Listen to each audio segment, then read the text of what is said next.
Well, hello again, MGTOW. Welcome back. Welcome to my truck. Today I want to address a couple of issues regarding traditionalism. You have guys out here in the Manosphere who are calling me a hater because I say that they're collecting money under the MGTOW banner when they shouldn't be. You see, I'm an immigrant here in the United States, and what that does is it gives me a different perspective on the issues that are being discussed here in this country.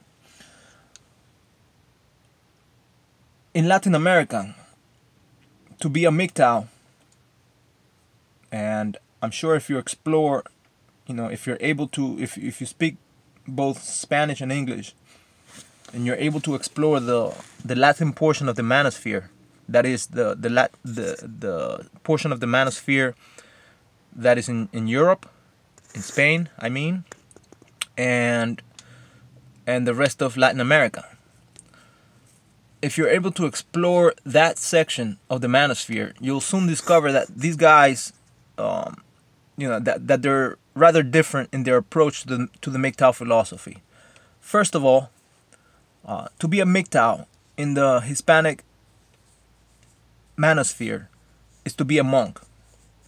There's no ifs and buts about it. There's not even a discussion as to whether you still date women, whether you're a MGTOW or not.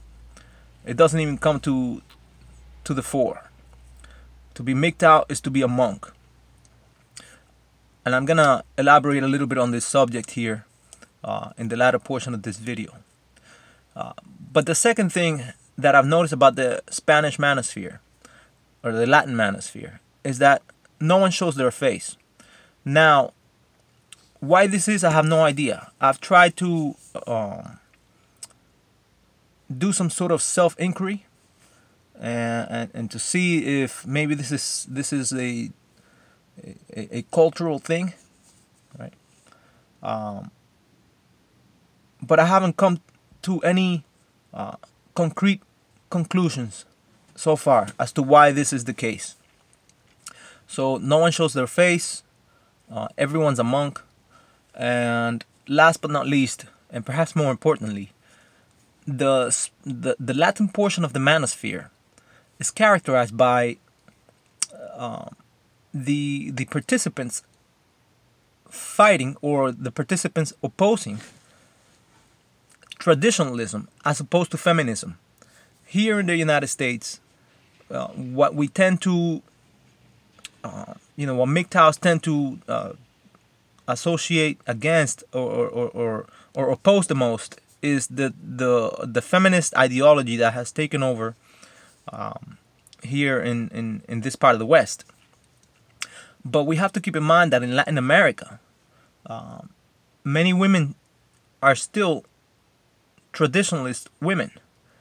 They have not joined the workforce in the same way that they did here in the United States because of World War II. Right? When soldiers went to fight in Europe and in the Far East, right? And the women, the workplace was open to women so that they could produce the necessary equipment for the war to continue. This did not take place in Latin America. So these guys are fighting traditionalism, and it's huge. The portion of the Hispanic Manosphere that's against traditionalism is huge. The MGTOW philosophy speaks to these guys, and it speaks to these guys because they see this traditionalist system as an oppressive system against men, which is really what it is, a system of enslavement. Now, when we talk about slavery here in the United States, people tend to associate it with race, and slavery has had very little to do with race up until perhaps even after the American Civil War, right? Yeah, people always knew that they were from different places, and some were indentured servants from Europe, and they were white. They served 7 years here in America before gaining their freedom, and some were descendants of African slaves, right, or slaves themselves. So in Latin America, people intermixed, and the reason why this happened was because when the Spaniards came to the New World and the Spanish arrived to the coasts of the New World 100 years before the British did, right? We have we have evidence of the Spaniards having arrived to the coast of Florida in 1505, right? Looking for the elusive fountain of youth. But earlier than that, they arrived in what is known today as the Dominican Republic and Haiti, right? Which was one island colonized by two different empires, right? The Spanish Empire as well as the French Empire, because the British had not even thought of coming this way prior to Sir Francis Bacon defeating the Spanish Armada. So it's anyways, to get back into the subject here, these guys are fighting traditionalism, and the reason why people are more intermixed, racially intermixed in Latin America, we Hispanics are a mixture of all races, right? Is because the Spaniards did not bring women to the New World. The early stages of exploration were so harsh that women would simply, not considered to be able to make the voyage, and so the Spanish ended up mixing with the locals and with the slaves, and so that's how Hispanic people are more mixed, racially speaking. But when we speak about race here in America, it's a touchy subject. In America, I mean the United States. In this instance, it's a touchy subject, and we have to. So when I talk about slavery, right, and the system of enslavement that the Latin man is moving away from, he's moving away from this gynocentric system of enslavement. You see, so I mean no harm, and I mean no connect. I mean to establish no connection between that system of enslavement that took place here in America, in the United States, as opposed to the rest of the world, of the colonized world. So that's what they're fighting, traditionalism, and the fight is intense, but they don't show their face. And to be a MGTOW is to be a monk in the Hispanic community. And this leads me to another issue. Another thing I want to talk about here is being that you have guys out here, well-intentioned guys, well-prepared guys here in the Manosphere, right, here in the MGTOW community, that are they have this vision of a traditionalist future, in which, or a neo-traditionalist future, in which women will submit to men. They'll be homemakers, as they have been in the past, and they'll focus on raising children and raising their families. They see this as the way, the best way for all parties involved. And I disagree with that. I disagree with that coming from that portion of the Manosphere, that is comprised of Hispanics. I disagree with that. I myself, as I've mentioned in the previous video, was had the opportunity to grow up in a traditionalist family, and as I said before, father sat at the head of the table. We were lucky. We had a nice solid wooden table. It was a very stable, very structured society. But we have to ask ourselves why it is that women shun this system when they come to the United States, or when they make it to parts of Europe, right? why is it that the woman that is fresh off the boat, 3 months later, right, she all of a sudden changes? What is it that they're running away from? You see?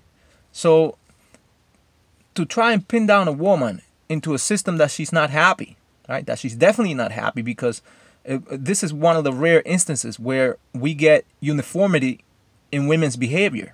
They all become feminists when they come to America, all of them. So to try and go back to that system, I think is flawed. It's a flawed approach. That it's a decision that's being made on information that is incomplete. See, and especially from people that have not been part of a similar system in the past.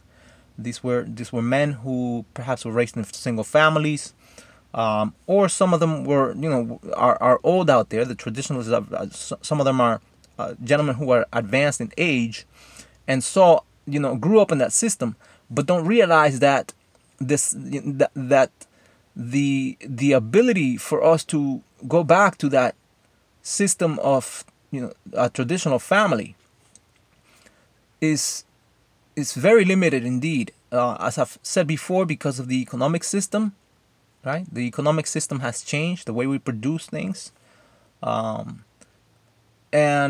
women. It's going to be very tough to convince a woman to abandon the labor force, because in her mind she has the belief that perhaps she can be free, right? Free from having to be shackled to a particular home location, right?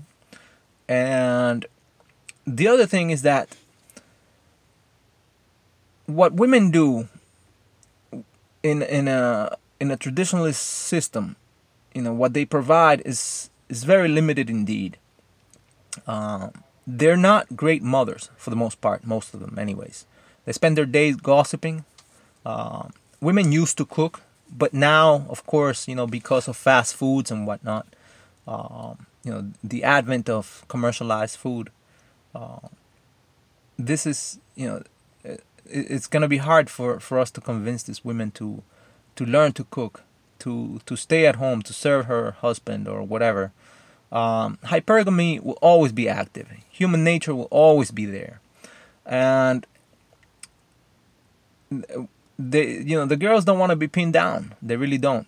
And but more so, the men don't want the responsibility of having to take care of another human being, a grown-up human being, right?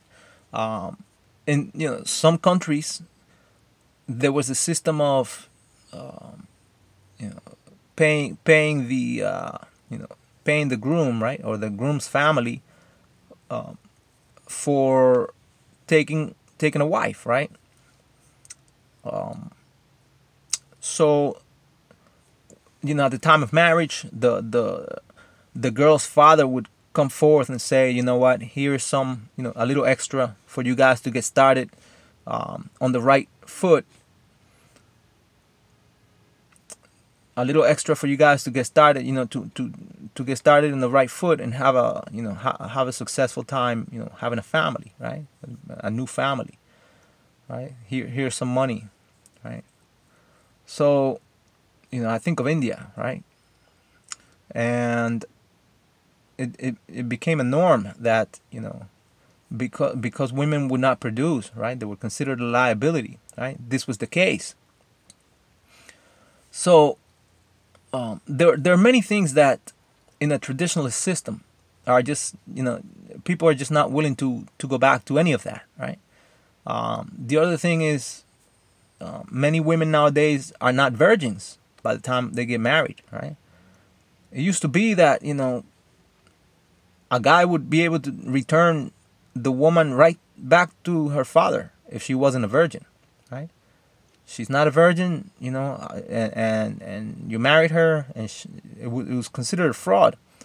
And so it was very important for a father to, especially in Latin America, and I was lucky enough to be able to see some of that in the smaller towns when I used to live in Hispanic America. The cities were, of course, more liberal, but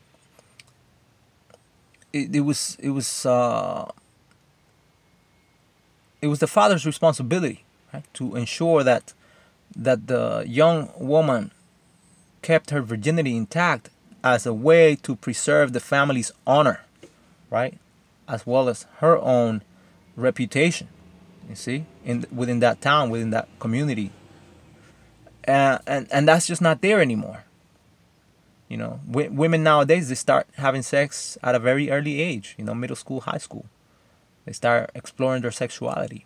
So that's not there anymore. And who wants a woman that's been, seen more penis than a Walmart urinal, right? Nobody wants to date a Walmart urinal. Or you would bang it, but you wouldn't marry her. You see, these women are not marriage material. So the women are far from being marriage material in the traditional sense, and the men don't want the responsibility of having to take care of a grown human being, right? Who's just unable to produce, because that's what sets most men apart. We're able to produce, right? And especially, we set ourselves apart from one another in a way by what we bring to the world, right? What we can produce, what we left behind, or what we leave behind, our legacy through our works. So I oppose these guys on ideology. I don't oppose them. I don't hate them. I don't hate on them. In other words, I don't envy them. I just oppose the traditionalist ideology. And I do remember the day when some of these guys began preaching this. And they honestly believe that it's a good idea. Some of the guys in the MGTOW community, they honestly do believe in the bottom of their heart that it's a good idea. But we cannot return to the past. We have to move forward. And I believe that the best way to move forward is for men to walk away, and in this way, women they'll have no choice but to notice that they're gonna have to take care of themselves, and they're gonna have to produce for themselves, and that's just the future that they themselves have. They said they wanted, right? It's the future they said they wanted. They wanted to be strong and independent. Now is the time to prove it. You see, I see a future where a young man will perhaps go on a meetup with a young woman, and it will be expected, right? Society will expect both of them to take care of their own finances, right? At that particular point, and as well as in the future, right? No such thing as alimony, or child support will be a more even affair, right? Where both parties will be held responsible for it, as opposed to most of the responsibility being shouldered by the man. So I hope this clarifies some of my views regarding traditionalism, and why it is that I'm a bit hostile to these guys who tend to believe that it's all going to be a dream if only we convince women that the state has brainwashed them, and that she will have a better time sitting at home gossiping and mistreating her children. So anyways, MGTOW, I've yet to put a video together using my computer, but I figure I put something out here today for all of us to to explore and to share and to debate. So far, I haven't blocked anyone from my channel. I haven't had the need to kick anybody out, including the women. And let's see how things work out. I'll catch you in the next video. I'll probably put one out tonight or something. Maybe tomorrow. I'm kind of in the mood to produce some good content. I have a lot of good things in mind, and now that I have the computer, my plan is to do just that. Anyways, thank you for watching. Until next time.